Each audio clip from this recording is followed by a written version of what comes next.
Good morning everyone. ये video class 9th की economics का जो सेकंड चैप्टर है पीपुल एज अ रिसोर्स, उसका ये वीडियो है। इसका फर्स्ट पार्ट है। तो इसमें हम डिस्कस करेंगे कि लोगों को रिसोर्स कैसे मानते हैं। How do we recognise people as a resource.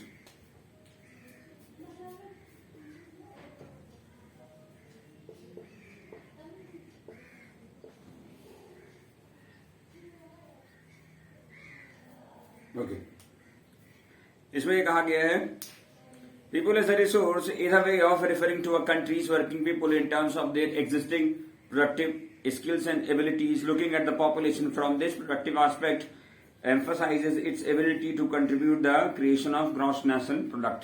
ठीक है, अब देखिए क्या हो रहा है कि किसी भी आदमी की, कोई भी व्यक्ति है, कोई भी इंडिविजुअल है, उसकी प्रोडक्टिविटी ही कंट्री की जीडीपी और नेशनल जो इनकम होती है, ग्रॉस नेशनल इनकम या ग्रॉस नेशनल प्रोडक्ट, उसमें कंट्रीब्यूट करती है। वो अपनी स्किल से ही चीजों को डेवलप करता है और जो पॉपुलेशन है, पॉपुलेशन को एज अ ह्यूमन कैपिटल में कन्वर्ट करता है। This is the positive side of a large population that is often overlooked when we look only at the negative side, considering only the problems of providing the population with food, education and access to health facilities. When the existing human resource is further developed by becoming more educated and healthy, we call it a human capital formation that adds to the productive power of a country, just like physical capital formation. अब देखिए, जैसे मान लीजिए India की population 1.35 crore है। 1.35 करोड़, ठीक है। तो अब इसमें जो 15 से 59 की एज ग्रुप है, 15 से 59 की जो एज ग्रुप है, ये क्या है, एक तरीके से वर्किंग एज ग्रुप है।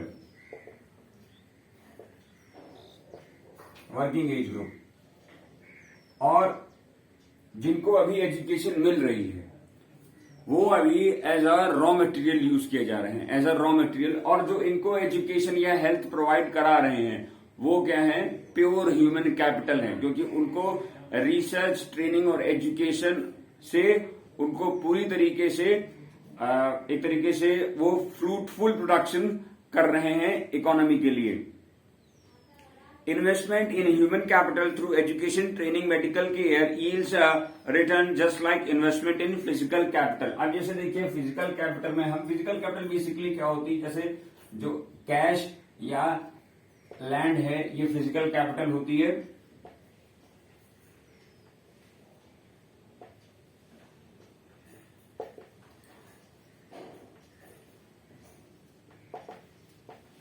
ये फिजिकल कैपिटल होती है, और इसमें जितना हम इन्वेस्टमेंट करेंगे, जितना भी इन्वेस्टमेंट इसमें करेंगे, उतना ही ये हमको रिटर्न देगी।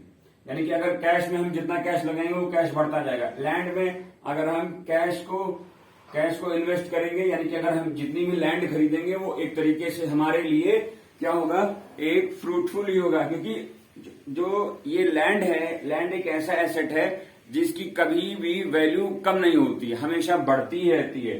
तो इसमें जितना हम कैश लगाएंगे तो वो फिजिकल कैपिटल में ये इसको बढ़ाता रहेगा, और इसमें इन्वेस्टमेंट जितनी ज्यादा इन्वेस्टमेंट करेंगे उतना ही ज्यादा ये बढ़ता रहेगा। उसी तरीके से अगर ह्यूमन में, जैसे अगर ह्यूमन रिसोर्स है, जैसे ह्यूमन है, तो अगर उसमें हम एजुकेशन, रिसर्च, ट्रेनिंग और हेल्थ केयर फैसिलिटीज अगर अच्छी रहेंगी, तो वो जो पॉपुलेशन है, जैसे ये पॉपुलेशन है, उसमें इस तरह की चीजें, एजुकेशन, हेल्थ केयर और ट्रेनिंग और रिसर्च अगर होता रहेगा, तो वो पॉपुलेशन किसमें कन्वर्ट हो जाएगी, ह्यूमन कैपिटल में। This can be seen directly in the form of higher income earned because of the higher productivity or the more educated or the better trained person, as well as the higher productivity of healthier people. अब देखिए क्या कह रहे हैं कि जो higher income group होते हैं वो ज्यादा इन्वेस्टमेंट करते हैं इकोनॉमी में। अब कैसे इसको हम इस तरीके से समझ सकते हैं,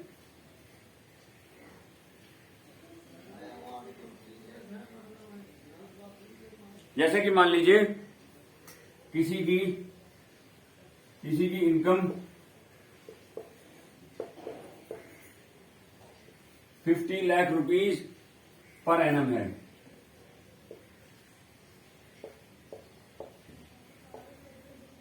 15 लाख रुपीज पर एनम किसी की इनकम है, तो अब क्या होगा कि जिस हिसाब से इनकम होगी उसी हिसाब से एक्सपेंडिचर होंगे।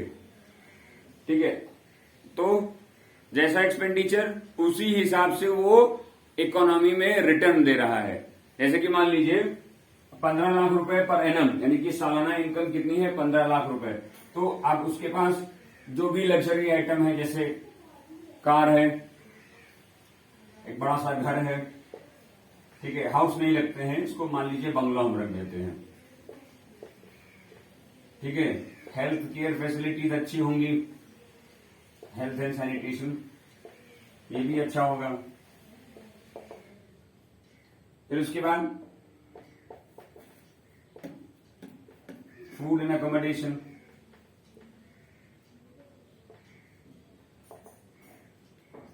इसमें भी इन्वेस्टमेंट ज्यादा ही होगा। तो बेसिकली क्या है कि जैसी इनकम वैसे ही एक्सपेंडिचर, इसीलिए जो हायर इनकम ग्रुप होता है वो सोसाइटी को भी ज्यादा देता है और सोसाइटी से ज्यादा लेता भी है।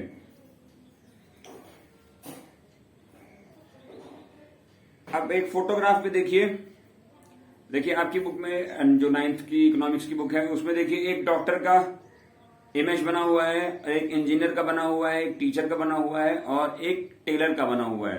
तो अब आप देख सकते हैं कि ये चारों, ठीक है, इंजीनियर, डॉक्टर, टीचर और टेलर, ये तीनों क्या हैं, ह्यूमन कैपिटल हैं। कैसे ह्यूमन कैपिटल हैं? क्योंकि एजुकेशन, रिसर्च और ट्रेनिंग के थ्रू इन्होंने पॉपुलेशन से एक रिसोर्स में डेवलप हो गए हैं। अब जैसे डॉक्टर क्या होगा, स्किल्ड पर्सन होगा, कोई भी अनस्किल्ड पर्सन डॉक्टर नहीं बन सकता। उसी तरीके से टीचर की भी प्रॉपर ट्रेनिंग होती है, तभी वो आपके स्कूल में या आपको पढ़ाता है या जहां से भी आप पढ़ते हैं। ओके, फिर उसके बाद इंजीनियर, जब तक उसके पास डिग्री नहीं होगी तब तक वो किसी भी फैक्ट्री या कहीं पर भी किसी भी एंटरप्राइज में मैकेनिकल या कोई भी इंजीनियरिंग डिग्री हो उसमें काम नहीं कर सकता। टेलर जब तक ट्रेंड नहीं होगा तब तक वो, अगर मान लीजिए अनट्रेंड आदमी को आप कह दो कि कपड़ा सिलना है तो वो क्या करेगा, कपड़ा खराब कर देगा। तो स्किल बहुत जरूरी होती है पॉपुलेशन को ह्यूमन कैपिटल में ट्रांसफॉर्म करने की। Not only do the more educated and the higher healthier people gain through higher income, society also gains in other indirect ways because the advantage of more educated or a healthier population is spread to those also who themselves were not directly educated or given health care. In fact, human capital is in one way superior to other resources like land and physical capital. Human resource can make use of land and capital. Land and capital cannot become useful on its own. अब land और capital कहा गया, land और capital अपने आप में useful नहीं हो सकता। बिल्कुल सही बात कही गई है। अब देखिए, लैंड तब तक प्रोडक्टिव नहीं हो सकता है जब तक उसमें ह्यूमन रिसोर्स उसमें इंटरफेरेंस ना करे, और कैपिटल यानी कि जो कैश हमारे पास होता है, जो भी हमारे पास कैश है, वो तब तक प्रोडक्टिव नहीं हो सकता जब तक ह्यूमन उसका इस्तेमाल न करे या इन्वेस्टमेंट न करे। अब जैसे देखिए, लैंड है, लैंड बेसिकली किस चीज के लिए इस्तेमाल होता है?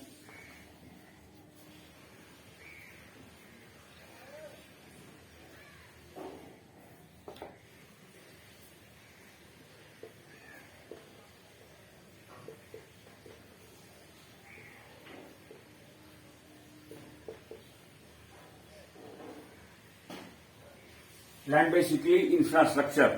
तो इंफ्रास्ट्रक्चर में क्या क्या आ जाएगा?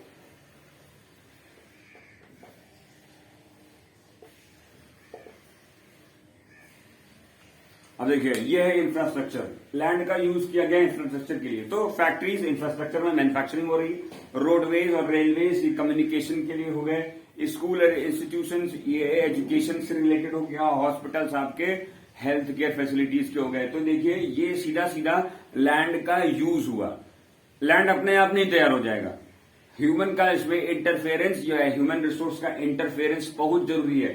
फैक्ट्रीज ह्यूमन ही बनाएंगे, रोडवेज ह्यूमन ही बनाएगा, रेलवेज ह्यूमन ही बनाएगा, स्कूल और इंस्टीट्यूशंस ह्यूमन ही बनाएंगे, और हॉस्पिटल्स भी कौन बनाएगा, ह्यूमन ही बनाएंगे। तो बेसिकली क्या कहा गया कि ह्यूमन सबसे बड़ा रिसोर्स माना जाता है इकोनॉमी में,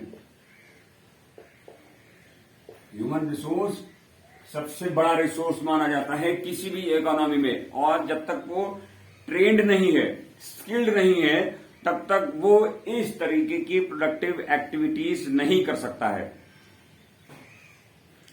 for many decades in India a large population has been considered a liability rather than asset, but a large population need not to be a burden for the economy. It can be turned into productive asset to by investment in human capital, for example by spending resource on education and health for all. बहुत समय तक ये समझा जाता रहा कि population किसी भी कंट्री के लिए एक लायबिलिटी है। लायबिलिटी बेसिकली क्या होती है, जिम्मेदारी, उनके ऊपर बोझ, ठीक है, बोझ माना जाता है। बहुत समय तक माना जाता रहा कि हमारी जो पॉपुलेशन है वो हमारे लिए बोझ है, लेकिन जब इसमें इन्वेस्टमेंट किया गया हेल्थ एंड एजुकेशन का और रिसर्च और ट्रेनिंग का, तो ये लायबिलिटी किस चीज में बदल गई, एसेट में। किस में बदल गई, एसेट में। एसेट मतलब हमारे लिए वो एक तरीके से इंपॉर्टेंट वैल्यू हो गई इसकी, ठीक है, इकोनॉमिकल वैल्यू हो गई एसेट की। एसेट की कैसे इकोनॉमिकल वैल्यू हो गई, for example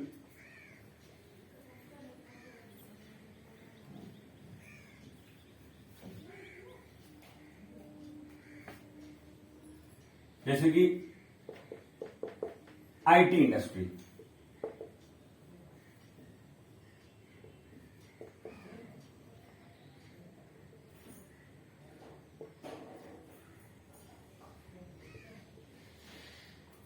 IT industry basically इसमें क्या है, बिना ह्यूमन के नहीं चल सकते, ठीक है। अब इसमें इन्वेस्टमेंट होना भी बहुत जरूरी है। तो ये कैसे एसेट बना, जब इंडिया में शुरू में जब 1991 में जब कंप्यूटर्स आए, ठीक है, बहुत ही शोर शराबा हुआ कि ये एम्प्लॉयमेंट खा जाएगा और एक तरीके से जो अभी एम्प्लॉयमेंट की स्थिति है उससे बदतर स्थिति हो जाएगी। लेकिन जब लोगों को रिसर्च और ट्रेनिंग मिला, रिसर्च किया गया, एजुकेशन हुआ, ट्रेनिंग हुई, तो यही चीज आगे जाकर के जिसको हम लोग एक आईटी इंडस्ट्री को इंडिया में कर्ज माना जा रहा था, अभिशाप के रूप में देख रहे थे, वही अब बूंद बनकर तैयार हुआ, यानी कि अब वो वरदान साबित हो गया। जितने भी आईटी स्पेशलिस्ट हैं वो सब बाहर जाते हैं, इंडिया से बाहर, अमेरिका या दूसरी वेस्टर्न कंट्रीज में, और वहां की पूरी जितनी भी इंडस्ट्री है वो इंडिया के जो टेक्नीशियंस हैं या सॉफ्टवेयर डेवलपर्स हैं, इंजीनियर्स हैं, डॉक्टर्स हैं, वो सब इंडिया पर ही डिपेंडेंट हैं। तो कहने का क्या मतलब है कि उस समय जब ये सब चीजें नहीं थी तो पॉपुलेशन एज अ लायबिलिटी मानी जाती थी। अब क्या है, वही पॉपुलेशन जब ह्यूमन कैपिटल में ट्रांसफॉर्म हो गई तो वो क्या हो गया, अब वो एसेट के रूप में सामने आई। The two following causes can illustrate how people can try to become a more productive resource.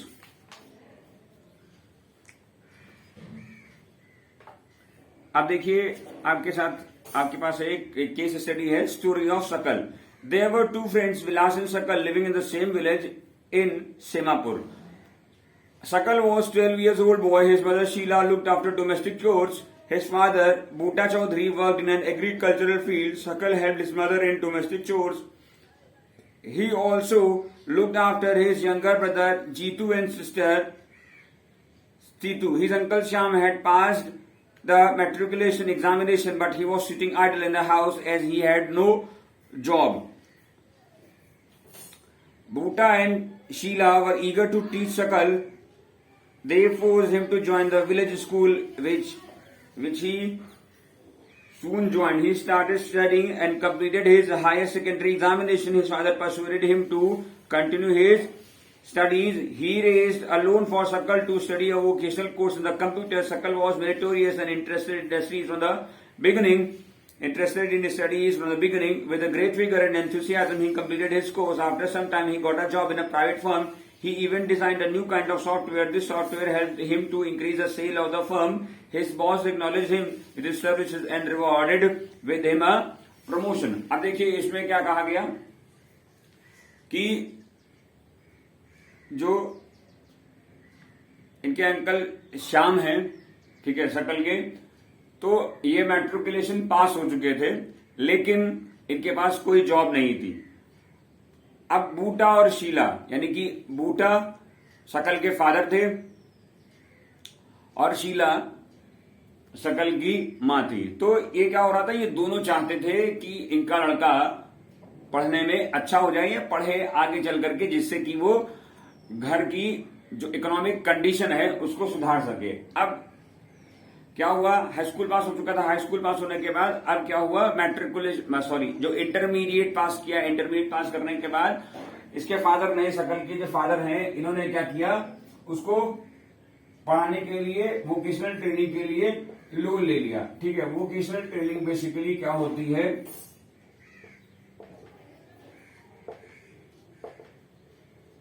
It is a training used for generating occupation. ठीक है, ऑक्यूपेशन के लिए होती है ये ट्रेनिंग। तो इनके फादर ने ये लोन लिया वोकेशनल ट्रेनिंग के लिए, और फिर कंप्यूटर्स के लिए इनको कंप्यूटर की training milli.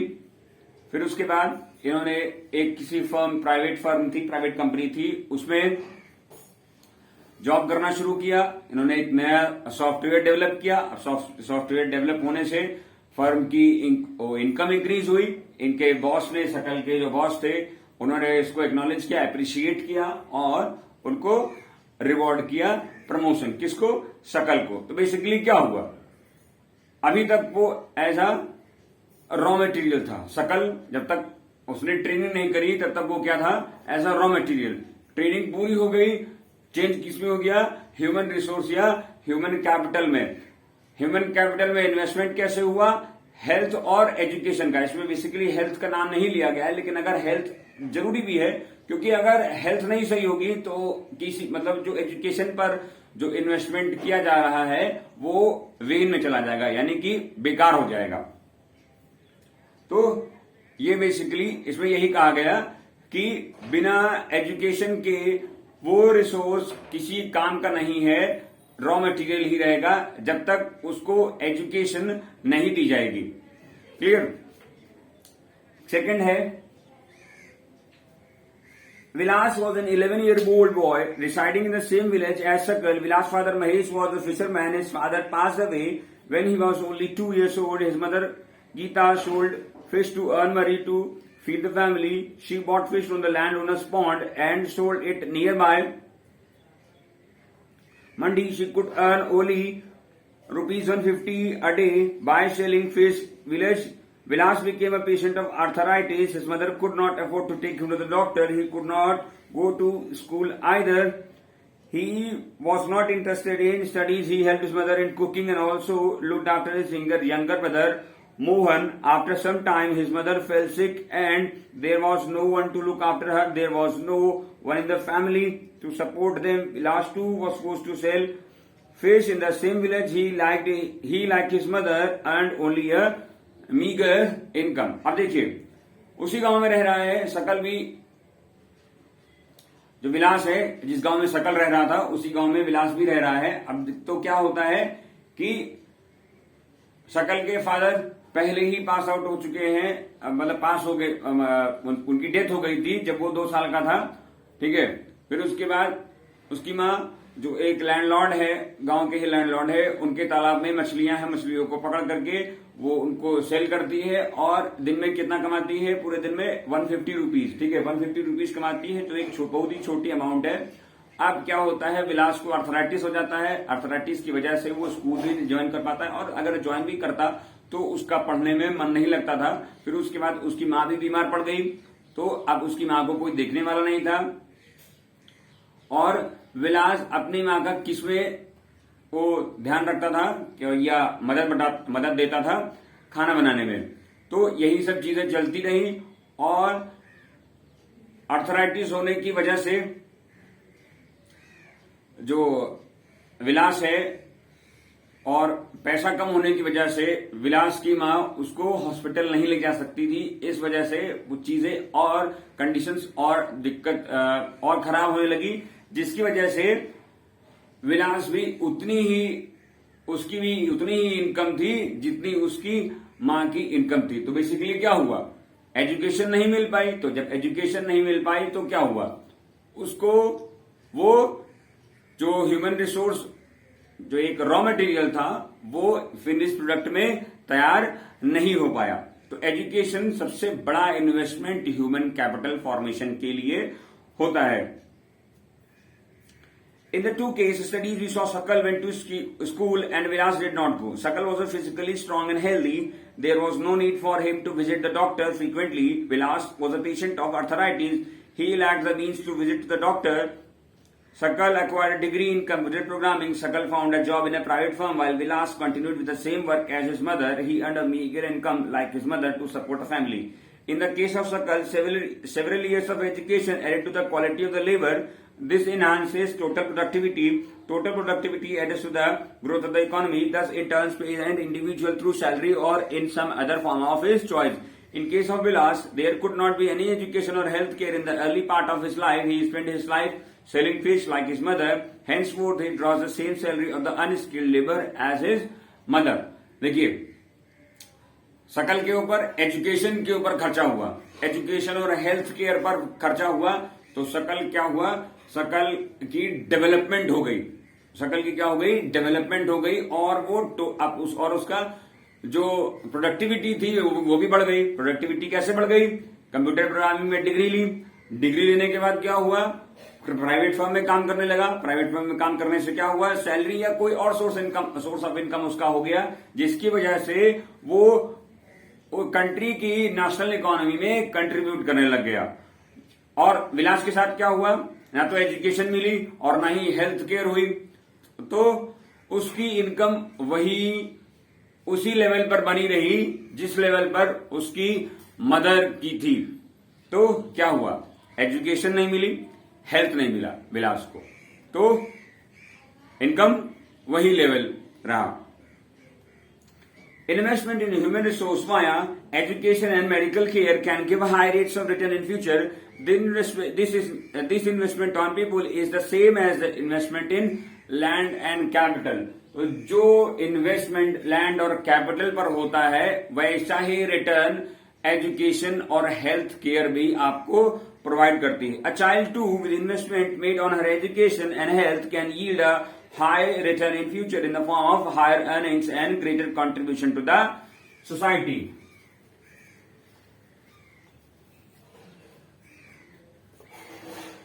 Educated parents are found to invest more heavily on the education of their child.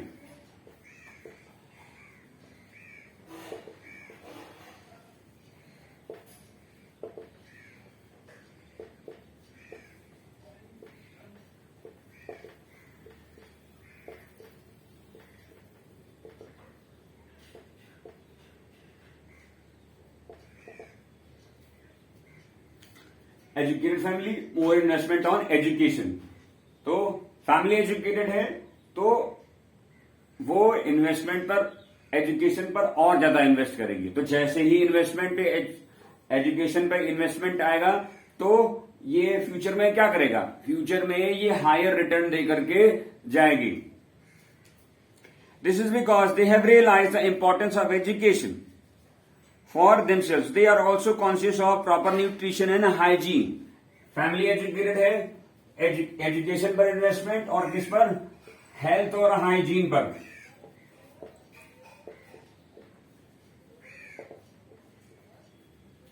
Health और हाइजीन पर भी क्या होगा, इन्वेस्टमेंट होगा। क्यों? क्योंकि एजुकेटेड फैमिली को इसके और इसके बारे में, इसकी और इसकी इंपॉर्टेंस पता है, क्योंकि जैसा जैसा इन्वेस्टमेंट इस पर होगा, तो जो ह्यूमन रिसोर्स है, रॉ मटेरियल है ह्यूमन रिसोर्स, उस समय जो पॉपुलेशन है वो किस में डेवलप हो रही है, ह्यूमन कैपिटल में। A virtuous cycle is thus created in this case. In contrast, a vicious cycle can be created by disadvantaged parents who themselves are uneducated and lacking in hygiene, keep their children in a similarly disadvantaged state. अब जैसे मान लीजिए कोई एक uneducated family है, मान लीजिए uneducated family है, उसको नहीं पता है कि, और वो किस पे इन्वेस्ट नहीं कर रही है, no investment on education and health care.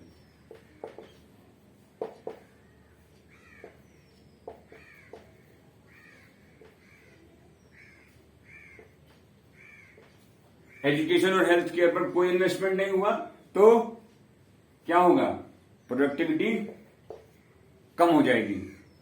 ठीक है, सीधा सीधा एजुकेशन पे और हेल्थ केयर पे इन्वेस्टमेंट नहीं, प्रोडक्टिविटी कम होगा, तो प्रोडक्टिविटी फ्यूचर में आगे बढ़ जाएगी।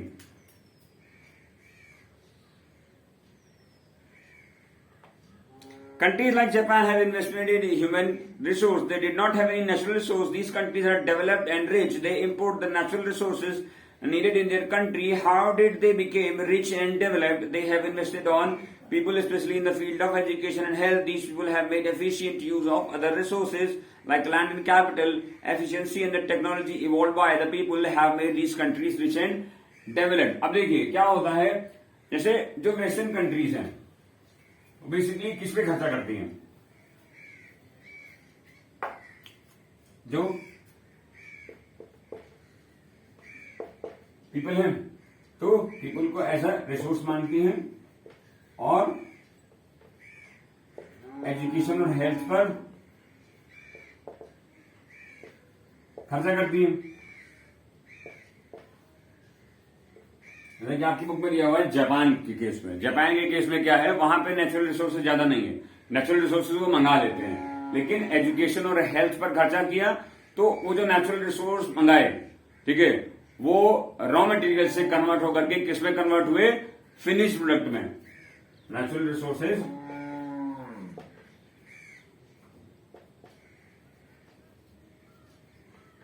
जो इंपोर्ट हुए वो किसमें ट्रांसफॉर्म हो गए,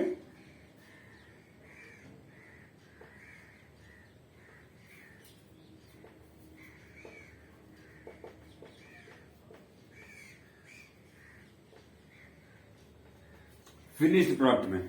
जैसे ही फिनिश्ड प्रोडक्ट में ये हुए तो अब इसकी वैल्यू बढ़ गई। ठीक है, resource, people as a resource, education health पे इन्वेस्टमेंट हुआ, नेचुरल रिसोर्स बाहर से इंपोर्ट किया, फिनिश प्रोडक्ट बनाया, कंट्री अपने आप डेवलप हो गई।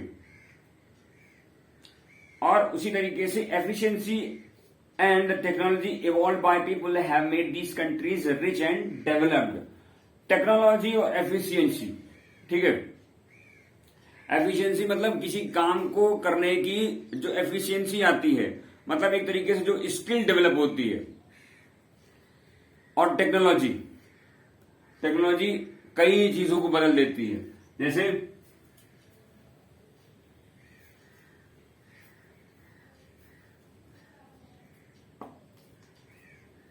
पहले कम्युनिकेशन कैसे होता था,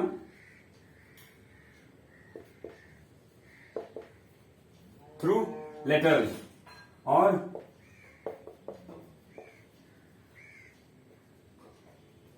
टेलीग्राम।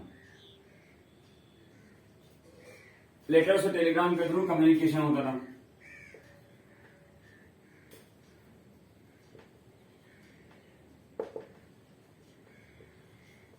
टेक्नोलॉजी में इनोवेशन हुए।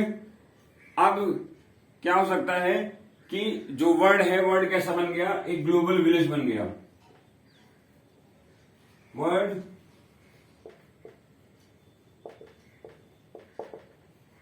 Converted into